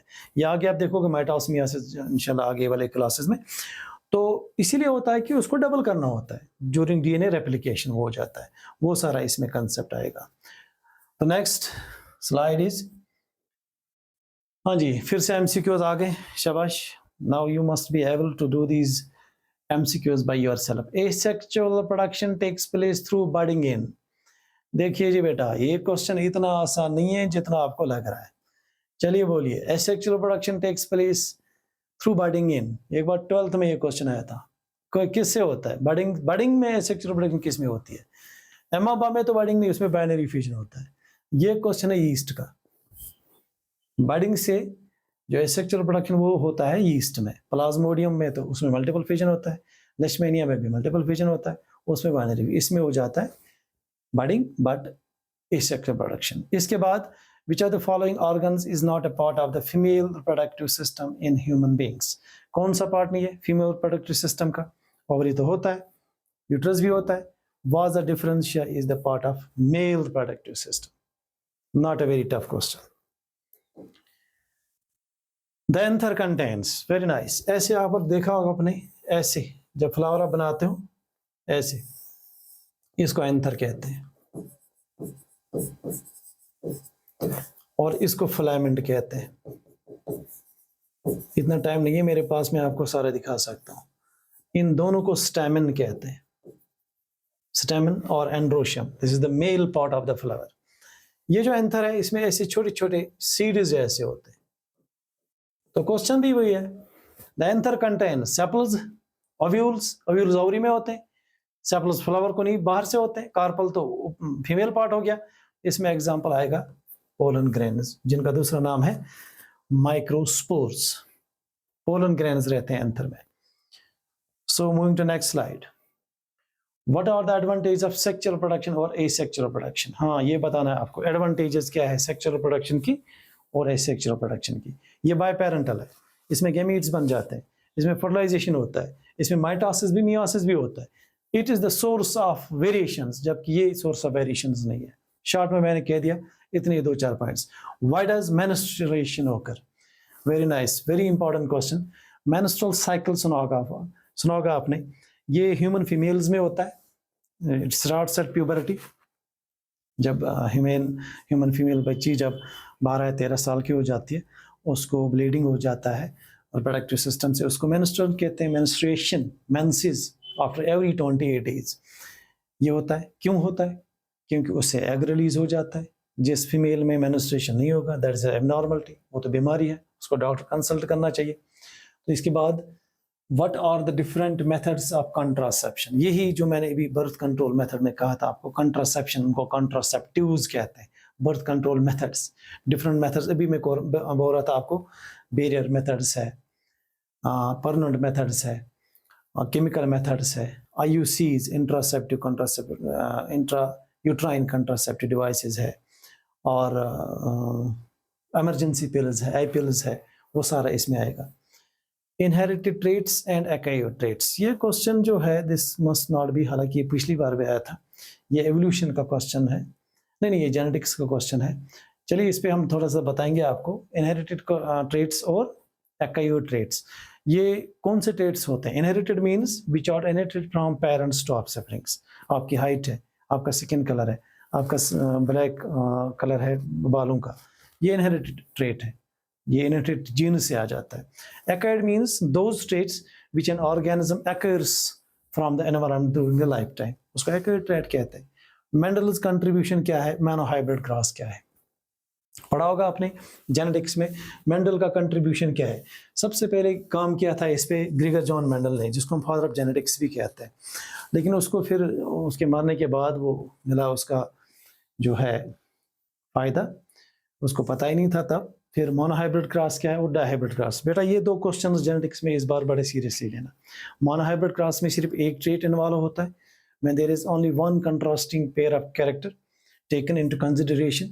When there are two, जैसे फॉर एग्जाम्पल सिटम हाइट, अगर हम दो लेंगे, when there are two contrasting characters taken into consideration, जैसे सीड शेप है, सीड कलर है, ये दो बन गए, हालांकि इसमें राउंड और रिंकलड बनेगा, ग्रीन एंड येलो बनेगा, तो ये चार बन जाते हैं ओवरऑल, लेकिन ये कैरेक्टर दो ही है।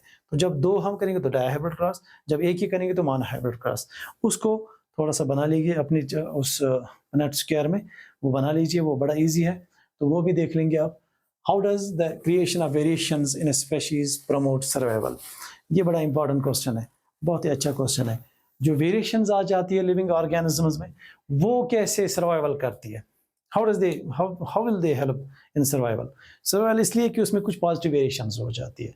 ये बड़ा एवोल्यूशन का कंसेप्ट है, लेकिन ये है कि उसमें जो पॉजिटिव वेरिएशंस होती हैं वो फिर हेल्प करती है नेक्स्ट जनरेशन में सर्वाइवल, मतलब एडाप्टेशन में। इसके बाद law of segregation, law of independent assignment, इतना ज़्यादा तो वैसे 10th लेवल पे इसको आता नहीं है, लेकिन थोड़ा सा कंसेप्ट होना चाहिए आपको इनका। लॉ ऑफ सेग्रीगेशन, सेग्रीगेट हो जाते हैं gamete eight the time of gamete formation. फिर लॉ ऑफ इंडिपेंडेंट असॉर्टमेंट, ये भी इसी जेनेटिक्स के साथ जुड़ा है क्वेश्चन। चलिए जी, एक और क्वेश्चन है, ये है जी टेक्सचुअल क्वेश्चन, लेकिन जेनेटिक्स के लास्ट में। A man with blood group A marries a woman with blood group O and their daughter has blood group O। चलिए, एक बंदा है, मेल है, उसने शादी की, उसका अपना ब्लड ग्रुप है ए, उसने फीमेल के साथ शादी की, उसका ब्लड ग्रुप है ओ, उनकी डॉटर का ब्लड ग्रुप आ गया ओ। तो मुझे बोलिए डोमिनेंट कौन है? हालांकि ओ कभी भी ए पे डोमिनेंट नहीं होता है। ये क्वेश्चन है, यहाँ पे अगर देखा जाए तो टेक्सचुअल क्वेश्चन है, क्या कर सकते हैं इसमें।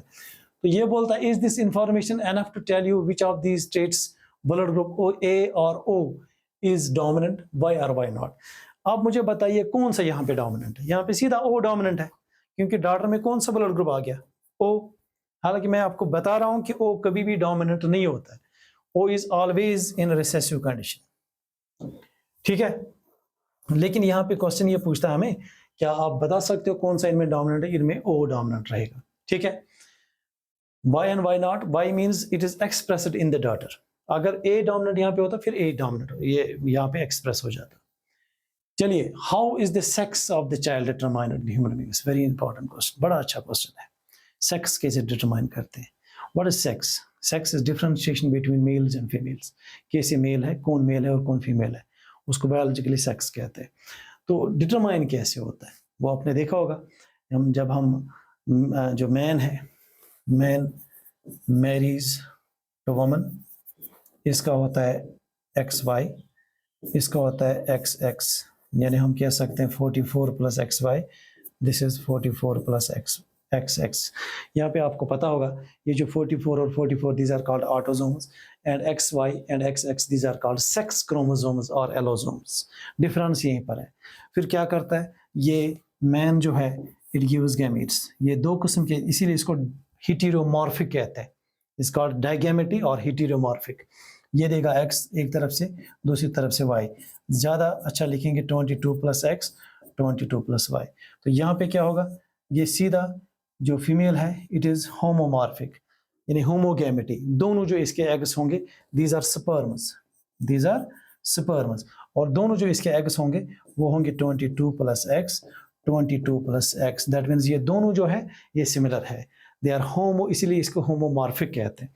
अब यहाँ पर जो this one, this is called gynosperm, ये स्पर्म है लेकिन इसमें फीमेल कैरेक्टर है। और जो मेल में ये वाला है, this is very much important, this very much important, this is called androsperm. अब क्या होता है, अगर इसका एंडोस्पर्म इसके एग के साथ, चाहे इस वाले एग या इस वाले एग के साथ मिलेगा, वो तो मेल बनेगा। सो जो इंसानों में जो क्या बोलते हैं इसको, जो बॉय बनाने की जो क्षमता है वो मैन में है, वो फीमेल में नहीं है।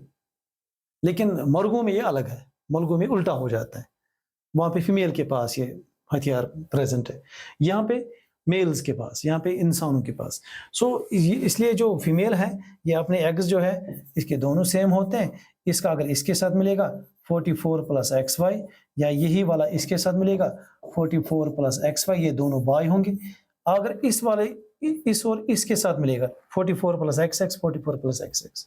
सो इट मीन्स जो sex is determined at the time of fertilization, और जो सेक्स डिटरमाइन करता है that depends on the male parent, ना कि female parent. So that's very unfortunate in our society. The females are ostracized and ill-treated. ये question बड़ा important question है, इसको चार्ट बना लेना, अच्छे से कर सकते हो इसको। थोड़ा सा ये एवोल्यूशन मैंने पहले कहा, शायद आपके सिलेबस में नहीं है, लेकिन थोड़ा सा इसमें बोल देता हूँ। स्पेसिएशन तो बिल्कुल नहीं, इसको छोड़ ही दो। Explain the term evolution with special reference to Charles Darwin. Why are the small numbers of Saran tigers a cause vary from the point of view of genetics? छोटे जो ये ब्रीडिंग पैटर्न है टाइगर्स का वो ख़त्म हो चुका है। डीएनए फिंगरप्रिंटिंग से या बाकी जेनेटिक्स के टेक्निक से हम कर सकते हैं, उनकी ब्रीडिंग बढ़ा सकते हैं। Difference between homologous and analogous organs, ये बेटा आपको देख लेना, क्या ये सिलेबस में है, फिर इसकी डिफरेंस बना लो। ये भी तो शायद ह्यूमन एवोल्यूशन आपके सिलेबस में बिल्कुल नहीं है।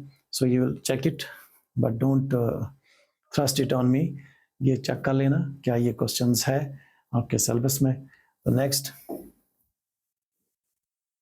ए मेंडेलियन एक्सपेरिमेंट, फिर से एमसीक्यूज आ गए, जेनेटिक्स के एक्सपेरिमेंट है।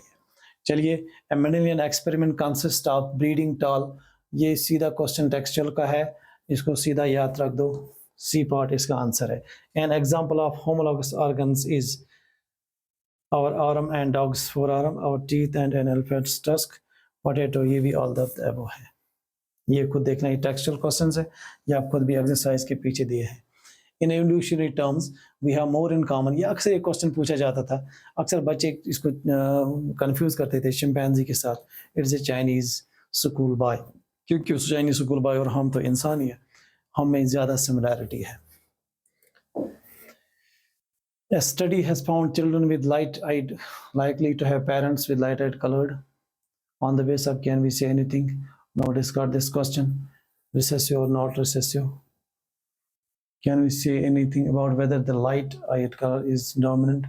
हाँ, सीधा है ये question. A study found that children with light-colored eyes are likely to have parents with light-colored eyes. On this basis, ये तो सीधा dominance है, वो light color जो है वो dominant है over this red color. How are the areas of study, evolution and classification interlinked? ये मैंने कहा पहले, ये चेक कीजिए आप, ये है सिलेबस में नहीं है।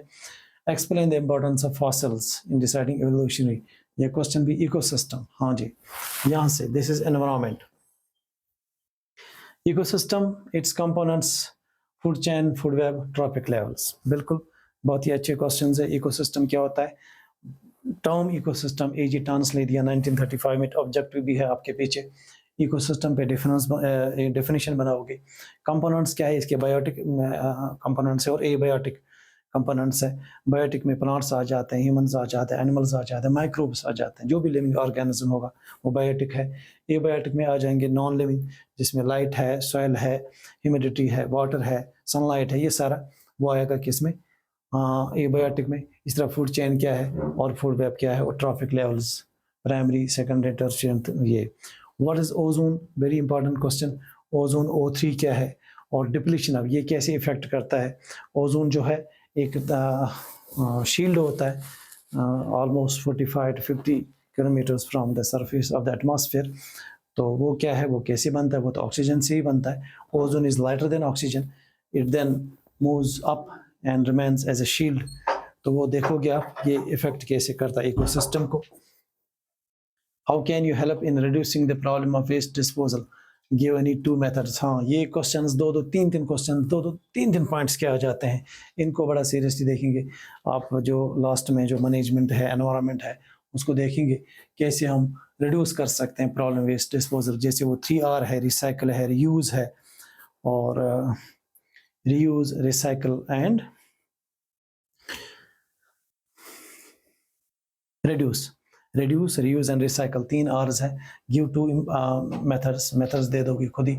any 2 ways in which non-biodegradable substances would affect the environment। non-biodegradable वो चीज़ें जो डिग्रेड नहीं होती, जैसे पॉलिथीन है, प्लास्टिक है, ये सब चीज़ें आप देखोगे वो कैसे करेंगे ये। The term ecosystem was introduced by A.G. Townsley, मैंने पहले कहा, ये आपको पहले कहा था। in a food chain there is bidirectional flow, ये unidirectional flow होता है, कोई समझने की बात नहीं, यूनिडायरेक्शनल फ्लो होता है, लेकिन लिंडमैन्स 10% लॉ इस यहाँ पे अप्लाई होता है, वो देख लेना। तो नेचर्स क्लीनर्स, अक्सर ये क्वेश्चन पूछते हैं, अक्सर बच्चे गलत कर जाते हैं। नेचर को क्लीन कौन करता है? प्रोड्यूसर्स तो नहीं करेंगे, कंज्यूमर्स तो नहीं करेंगे, ये सीधा डिकम्पोजर्स करते हैं। जब भी कोई चीज रह जाती है नेचर में, फिर उसको डिकम्पोजर्स करते हैं। वो छोटे छोटे माइक्रोब्स होते हैं, इनको नेचर्स क्लीनर्स कहते हैं। और अगर डिकम्पोजर्स क्वेश्चन भी जाए, पहले लिखो these are called nature's cleaners, उसी को देखते हैं। Which are the following groups contain only biodegradable items. किसमें बायोडिग्रेडेबल? बायोडिग्रेडेबल मींस जो एग्जॉस्ट हो जाए नेचर में, जो डिग्रेड हो जाए नेचर में। कौन? ग्रास भी होता है, फ्लावर्स भी होता है, लेदर भी होता है। ग्रास, वुड एंड प्लास्टिक ये नहीं होता है। Fruit, peels, cake and lime juice. Cake, would and grass सबसे ज्यादा इंपॉर्टेंट इसमें ये आएगा। हालांकि इसमें कंफ्यूजन इसमें ये भी आ सकता है। बहरहाल ये आप खुद चेक कर लीजिए। एक और एमसीक्यू है, which of the following constitute A food chain. हाँ जी बोलिए। फूड चेन स्टार्ट होती है ग्रास से। यहाँ पे इन तीनों में आपको अब देखना है। ग्रास के बाद वीट, ये गलत है। वीट कहाँ खाएगा इसको? ग्रास के बाद गोट खा सकता है ह्यूमन, ये ठीक है। गोट, काउ तो नहीं खा सकती। ग्रास, फिश, तो ये इसमें ठीक है। सबसे पहले ग्रास, इनको प्रोड्यूसर्स कहते हैं। Which are the following are environment friendly practices. Carrying cloth bags to put purchases in while shopping, switching off unnecessary lights, and ये सारी चीज है। Very nice. So all of the above. Eco friendly, citizenship के जो rights हैं। What is biological magnification? ये question जो है ये आपके एक्सरसाइज में नीचे दिया है। ये मेरी पॉइंट ऑफ व्यू से बड़ा इंपॉर्टेंट है, पूछा जाना चाहिए। सो बायोलॉजिकल मैग्निफिकेशन क्या है? जब कोई पेस्टिसाइड्स या कोई टॉक्सिन जो है जब अर्थ में रहते हैं, फिर वो पानी में चले जाते हैं, उसके बाद उनको छोटी छोटी फिशेस खा जाती है, फिर वो फिशेस मैग्नीफाई होकर ह्यूमंस में पहुंच, उसी को बायोलॉजिकल मैग्निफिकेशन कहते हैं। Will the levels of this magnification be different है? Different, definitely. जहाँ पे पोल्यूशन होगा ज़्यादा एनवायरमेंट में, वहाँ पे ये लेवल ज़्यादा होगी, और जहाँ पे पोल्यूशन कम होगा वहाँ पे ये लेवल बहुत कम होगी। What are the problems? What will happen if we kill all the organisms in one tropic level? दूसरी ट्रॉपिक लेवल तो सर्वाइव नहीं करेगी। अगर हम सारे प्लांट्स को खत्म करेंगे तो एनिमल्स कहाँ से जिंदा रहेंगे? ये सीधा क्वेश्चन है। What are the problems caused by the non-biodegradable waste that we generate? Tremendous problems. Soil pollution, environmental pollution, सीधा आपके बायोसिस्टम पे जाके आ जाते हैं अगर हम जितना पोल्यूशन करेंगे। Why is damage to the ozone layer a cause? Very important question, ये ध्यान रखना। This question, cause for concern, what steps are to be taken? Strict laws बनाने चाहिए, वैसी चीज़ें, वैसी कंपनियों पे बैन आना चाहिए जो ये चीज़ें प्रोड्यूस करती हैं। ये 2-3 पॉइंट्स इसमें इंपॉर्टेंट है। Pollution of dull lake, 3 R's, ये देखिए यहाँ पे मैंने पहले कहा आपको, इन पे ध्यान रखेंगे। Dal lake is a special reference, कभी कॉमन क्वेश्चन आता है। 3 R's क्या होता है? Reduce, recycle and reuse. Conservation of wildlife and forest. Why should we conserve forest and wildlife? क्यों करना चाहिए? They are the storehouse of human civilization. Forest जो है वो इंसानों के लिए बहुत ज़्यादा इंपॉर्टेंट, सारे प्रोडक्ट्स मिल जाते हैं वहाँ पे। तो ये भी क्वेश्चन देख लेना आप। Suggest some approaches towards the conservation of forest. Conserve कैसे करेंगे फॉरेस्ट को, वो भी उसमें लॉज बनाने हैं, उसमें एम्बैंकमेंट करना है, उसमें डिपार्टमेंट्स को एक्टिवेट करना है, वो सारा गवर्नमेंट के लेवल पे हो सकता है। सस्टेनेबल डेवलपमेंट इंपॉर्टेंट, हर जगह पे पूछा जाता है। चिपको आंदोलन, नर्मदा बचाओ आंदोलन। वाटर हार्वेस्टिंग डिवाइस, खादिन्स, टैंक्स, नादीज, बंदारास, टाल्स, बंदीज एंड आधार स्कूल्स। ये सीधा आपके टेक्स्ट पे दिया है, उनको थोड़ा सा 2-2, 3-3, 4-4 सेंटेंस का बना दो, ये आपको काम कर जाएगा। ये सारी चीजें लास्ट में ये टेक्स्ट में दिए हैं। डिफॉरेस्टेशन जनरली डिक्रीज, लास्ट के जो एमसीक्यूज है, अब ये गैस में जो लास्ट के जो एमसीक्यूज है, डिफॉरेस्टेशन जनरली डिक्रीजेस, क्या करेगा? रेनफॉल, सॉइल, ये तो रेनफॉल डिक्रीज करेगा। Non conventional source of energy is, non का एक तो कन्वेंशनल सोर्स, नॉन कन्वेंशनल कौन सा हो गया, नॉन कन्वेंशनल हो गया biogas and solar energy. Greatest problem for water conservation is to reduce the amount of run off water, evaporation, इसको कुछ नहीं कर सकते आप ग्राउंड या इसको रन ऑफ वाटर को आप रिड्यूस कर सकते हो। What changes would you suggest in your home in order to be environment friendly? What are ethologists? Ethologists वो होते हैं the branch of zoology which deals with the non-human animals.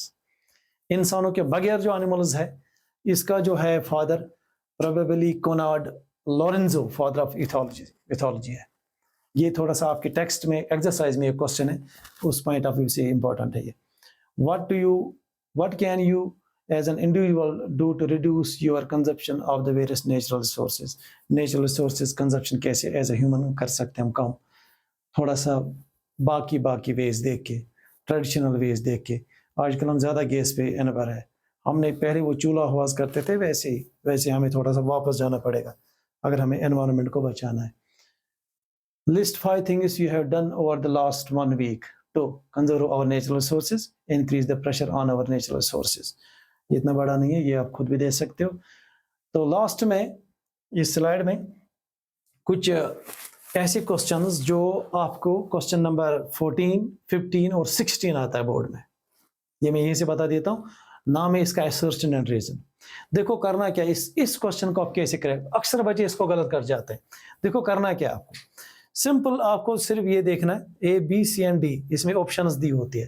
Question देखना आपके molecular movements are needed for life, ठीक है, ये ठीक है, मॉलिक्यूलर मूवमेंट्स बहुत जरूरी है लाइफ को चलाने के लिए। रीजन एंड असर्शन में दिखाऊंगा, इसके साथ ये कंक्लूड करेंगे हम। Body structures made up of these molecules need continuous repair and maintenance, बिल्कुल दोनों ठीक है। जब ये दोनों ठीक है तो हम देखेंगे both assertion and reason are correct and the reason is the correct explanation. सीधा क्वेश्चन नंबर 14 इसको लिखोगे, खत्म बात। अगर आपको लग रहा है यही पहला इसको करेक्ट है, ये लिखने की बिल्कुल जरूरत नहीं है, सिर्फ ए बी और सी डी में आपको जवाब देना है। इसको समझ आया आपको, ये ठीक है, दूसरा भी ठीक है, तो इसको आएगा क्या, इसको आएगा both assertion and reason are correct and reason is the correct explanation. दूसरा इसमें होता है both assertion and reason are correct, दूसरा होगा नॉट, दूसरा यानी रीजन ठीक नहीं है। ये आपको समझना पड़ेगा, इतना बड़ा मसला नहीं है, इतना इजी क्वेश्चन है, सिर्फ ए बी सी डी में आप जवाब दे दो। चलिए दूसरा दिखाऊंगा मैं। Diffusion does not meet high energy requirements of multicellular organism, right, बिल्कुल। डिफ्यूजन के जरिए हमारा सारा काम मल्टीसेलुलर ऑर्गेनिज्म में नहीं चल सकता, उसके लिए बाकी प्रोसेस का भी इस्तेमाल होना चाहिए। So diffusion is a fast process but only occurs at the surface of the body. ये तो इसमें पहला ठीक है, दूसरा गलत है। तो देख लीजिए आप क्या करोगे, आप देखोगे बोथ तो आएगा नहीं, ये बोथ ये भी नहीं आएगा, तो तीसरा the assertion is correct but the reason is, तो कौन सा आएगा, इसको सी लगा दिया, सी। इसको बिल्कुल कुछ नहीं करना है, आपको बिल्कुल नहीं लिखना, आपको आ गया समझ, सी इसमें करेक्ट है, बस लगा दो सी। चलिए इसके बाद नेक्स्ट देखेंगे, the opening and closing of stomata यानी pores is a function of the guard cells, बिल्कुल सही है। अभी मैं दिखा रहा था आपको स्टोमेटा की डायग्राम, उसको ओपनिंग एंड क्लोजिंग वही गार्ड सेल्स कराती है, ठीक है। Stomatal pores are the sites for exchange of gases by diffusion, ये भी करेक्ट है। तो सीधी सी बात है, इसमें पहला ही आएगा, both assertion and reason are correct and the reason is the correct explanation, तो इसको ये आएगा आंसर। उधर इधर घूमने की जरूरत ही नहीं है, सीधा पेपर पे क्वेश्चन नंबर क्या है, मसलन क्वेश्चन नंबर 16, इसको ये लिख दो, आपका 1 मार्क्स बन गया, ठीक है। चलिए एक और, saliva contains pepsin enzyme, correct. अभी मैं बोल रहा था पेप्सिन डाइजेस्ट लिपिड्स, क्या ये सही है? लिपिड्स को कौन डाइजेस्ट करता है? लाइपेसिस करते हैं। तो पेप्सिन प्रोटीएस है, तो क्या है इसमें, A is correct, B is wrong, यानी assertion is correct, reason is wrong. तो देखेंगे वो कहां पे, the assertion is correct but the reason is incorrect. बोलिए, मान लो क्वेश्चन नंबर 15 सी पार्ट, खत्म बात। ये मार्क, ये टाइम तो आपको बच जाएगा, क्लियर। इसके बाद एक और क्वेश्चन है, the inner lining of the small intestine has numerous finger like projections called villi, सही बात है। The villi increase the surface area for the, ये भी सही बात है, इसमें सीधा ए आएगा। मान लो क्वेश्चन नंबर 17 ए पार्ट, क्लियर, ठीक है। नेक्स्ट स्लाइड, गनोरिया, अभी मैं बोल रहा था, gonorrhoea is a sexually transmitted disease, it is caused by virus. शाबाश, जरा बोलो, मैंने बोला था आपको वहां पे गनोरिया कौन सी डिजीज है, आपने याद रखा होगा, बैक्टीरियल डिजीज। तो यहाँ पे क्या लिखा है, इज अ वायरस। तो क्या करोगे, A is correct, in assertion is correct, but reason is, मान लो क्वेश्चन नंबर 18, इसका डी पार्ट आ गया, नहीं सी पार्ट, सी पार्ट आ गया।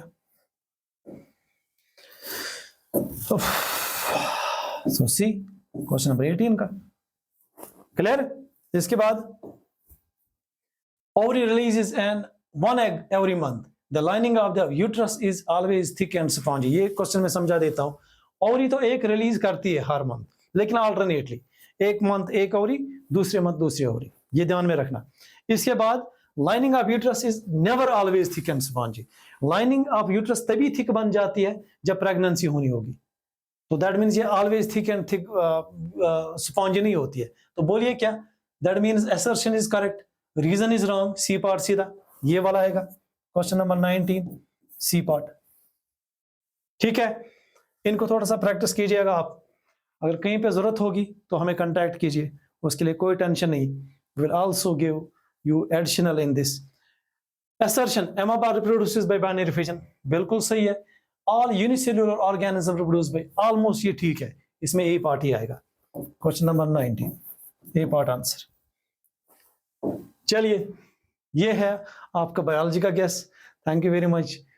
और आज मौसम के इस मौसम महीने में बड़ा जो है आपके साथ इस दिन के आखिरी अयाम में आपसे हम मुखातिब हुए, thank you very much. So guys, we are very thankful to Dilip sir कि उन्होंने अपना टाइम लिया। अब वो क्या बताऊंगी कितना मैंने उनको मजबूर किया आज के इस सेशन के लिए, ठीक है, क्योंकि मेरा बायोलॉजी में कोई एक्सपर्टीज नहीं है। सो आई होप कि आपको ये गेस, और गेस पे हम बाद में एनालिसिस करेंगे जब अब साइंस पेपर हो जाएगा, जो चीज़ें हमने बताई थी क्या वो एग्जाम में आई थी, तो इन चीज़ों को देख के जाइए। And once again thank you sir for your time first of all. और रमज़ान इफ्तियार में 10-20 मिनट बचे हैं, एंड थैंक यू सर।